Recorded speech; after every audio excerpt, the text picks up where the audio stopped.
This is the world's first 4K tri-laser projector with Google TV built into it. It's the JMGO N1S Pro 4K. So obviously it's a 4K projector, as the name does suggest, and it does have HDR support with it. Netlfix also in 4K because it's fully certified. We have this gimbal design to it, so super similar to what we had with the previous models I have covered, but it has a few upgrades with the image quality. Brightness is 2400 ANSI lumens, which is impressive. It's got built-in speakers. There are two of them. They're 10 watts each, and they support Dolby audio. For the size of it, they sound really good. I'll give you a sample of that. I'll also give you a sample of the fan noise and exactly what you can expect out of this JMGO N1S Pro 4K. Let's take a look at what we do get included with our N1S Pro 4K. So a quick start guide, our 150 watt power supply, two AAA batteries, they do include those, some brands do not, our power cable, and then our remote here. So this is the Google TV style one, and you can see that we do have buttons there for our volume controls, menu settings, back, home, and dedicated buttons for YouTube, Netflix, and Amazon Prime Video. So the three most popular streaming services there, and this one is for our input. Google Assistant button is a built-in microphone, power, and the OK and directional keypad right there. The projector comes with its own gimbal system, and we've seen this before on the previous models. Now, it will give you up to 135 degrees with our up and down motions. You can see it like so. And then 360 degrees as well, the base, because it does rotate. And that means you can spin it around and aim it wherever, so very useful. Here on the sides, we do have built-in speakers. There are two of them in total. They're 20 watts, and they respond and have a frequency that's very low too as well, these speakers, so they'll pump out some good bass, and you hear later on in my audio sample that they do a very good job for built-in speakers. It is actively cooled, so there is a fan within this, and at the back here you can see that we do have some inputs, which are two HDMIs. They support 4K, and there is eARC support with one of these. We've got a Type A USB, so you can plug in some external files and view those videos through it using Google TV, and a 3.5mm audio out there. The power plug is located right here, so it is a little hidden away. And this is part of their Flexismart adaptive system, all these sensors right here. So there is a high-res CMOS camera, ambient light sensor, and a 3D time of flight sensor. And what these are going to do is, well, number one, adjust the brightness automatically. We've got that mode with it. Auto screen fitting, which is going to adapt to the screen perfectly. And then smart obstacle avoidance. So if anything's in the way, it's going to resize that image. And there is a blue light filtering too with it. And smart eye protection. So this is if you've got small children. Imagine a little toddler looks straight into the projector. You don't want them to do that. It's extremely bright. It'll damage their eyes. So it'll detect that and then dim the image right down. So this is a DLP projector, and is in fact the world's first 2400 ANSI lumen tri-laser projector that does have Google TV built into it. Now it is using a MLC set up here with a laser. So it's microstructure adaptive laser control. Bit of a mouthful, but this is what it has here. And that's their own technology developed by JMGO. It's got quad-layered diffuser system. This is to help improve the brightness, and dynamic light speckle reducer technology. So it's getting rid of that speckle that you can often see with laser projectors. And of course, I'll be testing this all out and show you a lot of image quality samples. The throw ratio is 1.2 to 1, and you'll see now that I have raised this up, which is an ALR screen. I will be now using this, so that is my setup, and I will be projecting to approximately 110 inches. So here we are with Google TV, and I do of course have just normal lights on at the moment, so you can see how the adaptive brightness does work, because once I flick this off, it will be quite bright, but then it will tone down just to save on your eyesight. It realizes that you're in a completely pitch black environment. So there it is. And you'll see now it's starting just to tweak down that brightness a little bit. And you can see that, and it's giving me an optimal image quality. Now the UI here, if you're unfamiliar with it, it's quite good. Now we do have a quad-core processor here, 2 gigabytes of RAM, 32 gigabyte ROM, but that's all that Google TV does need. You have your favorite apps there. So Netflix, yes, that is natively supported. We've got a wide line level cert with that. YouTube, Amazon Prime Video, you've got 10,000 plus applications with Google TV. Google Assistant, and at the top, you've got it summarized here into some categories. So for you, so that's pulling out information from some of my accounts I've added there, what I might be interested in watching. You've got your movies all there, shows and apps, and you can go along and install just so many different ones there. All right, we'll just quickly demonstrate Netflix. Let's get into that and take a look at the performance. Now, that did load in very quick. It does have Wi-Fi 6, so we're not stuck to Wi-Fi 2.4, which is rather slow, and everything does seem to cache in really good. There's no problems. It all loads in fast. Those thumbnails, I don't see anything that's super slow or anything. And what I'll do is just play a quick clip of something here just to see how it does perform. But for copyright strike reasons, I cannot show too much. So let's try The Last Kingdom. And you can see that this here is showing up as HD. Okay, so not 4K for some reason. I don't know why that is, because obviously this is a 4K projector and not even full HD. Let's have a look. See how it does stream this. Possibly the version of APK file we do have with it is the reason. Although that does look very good, even though it's telling me it's just HD. That image quality is great. It looks sharp. And I'll just get out of that and see if it's going to show up again. No, it's still HD for some reason. Okay, something that I definitely know should be in 4K. Ah, okay, that's the original source material. That is why.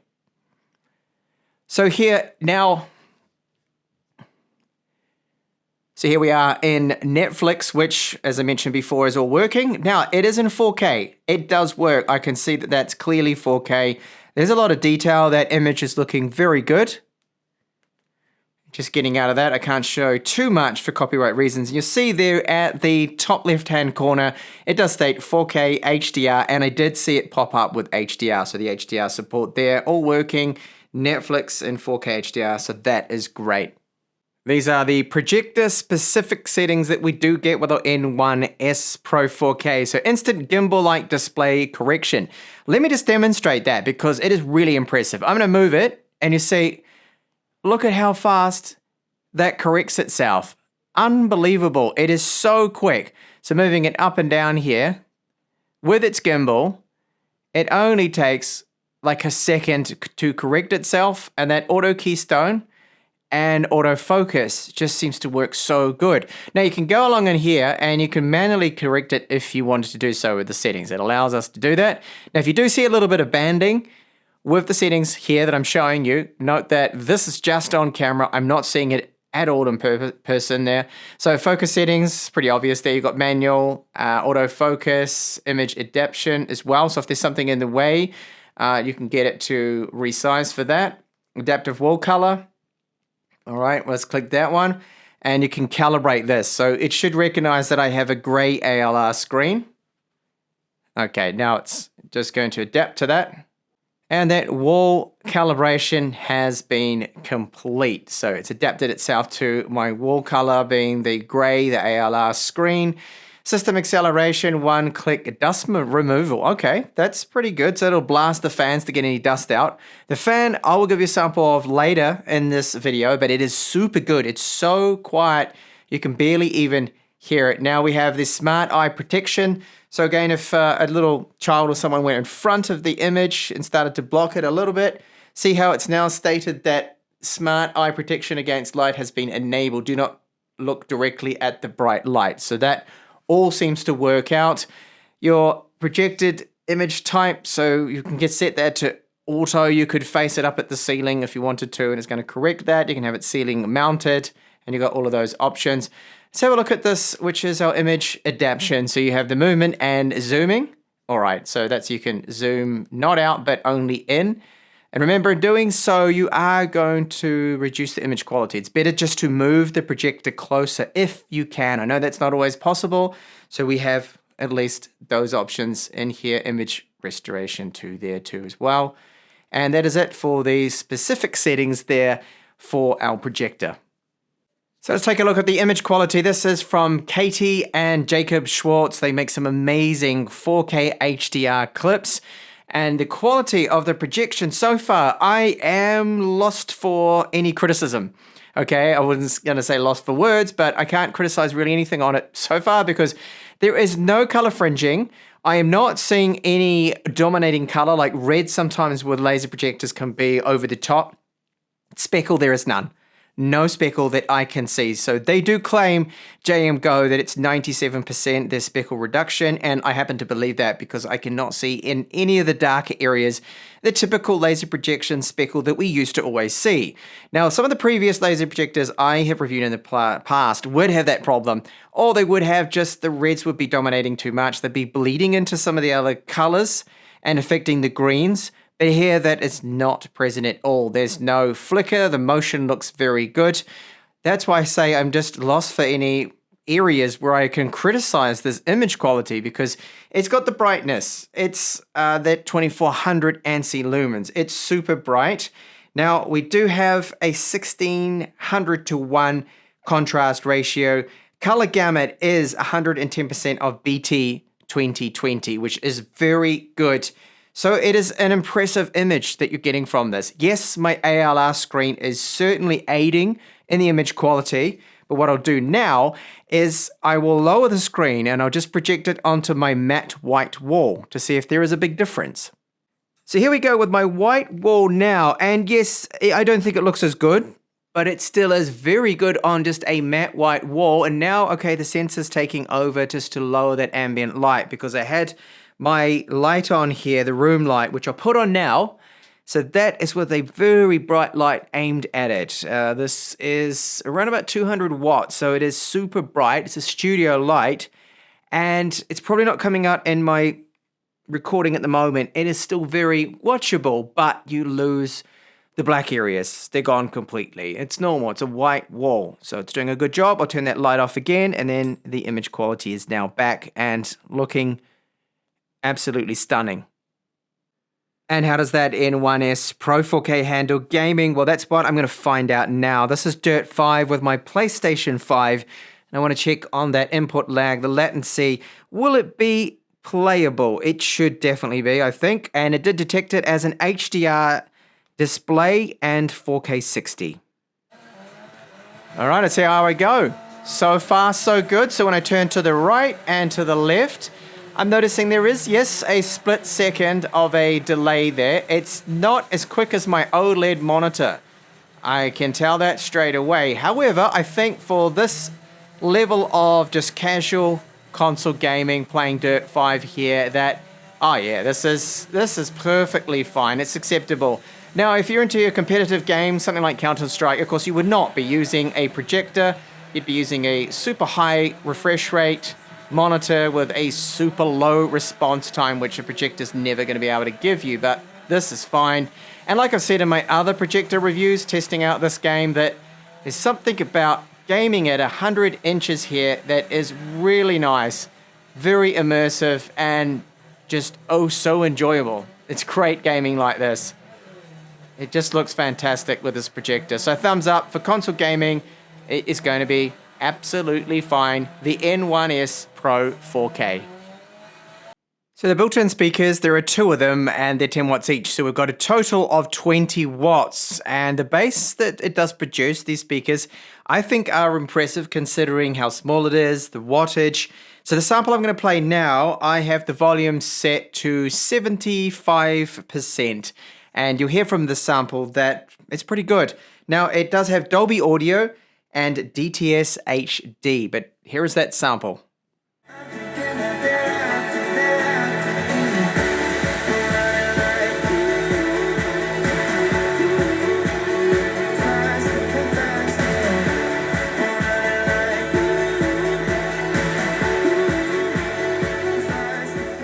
Another area where the N1S Pro 4K is really impressive is fan noise and the lack of it. It is so quiet that I can't hear it right now. I cannot hear the fan.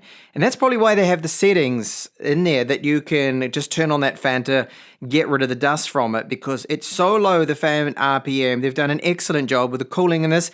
You do feel warm, hot air coming out the back of it, but I love how quiet it is. Now, I'm going to try and give you a fan sample, but I do apologize if it, well, doesn't come through in the recording because it's that quiet. It's making it very difficult for me.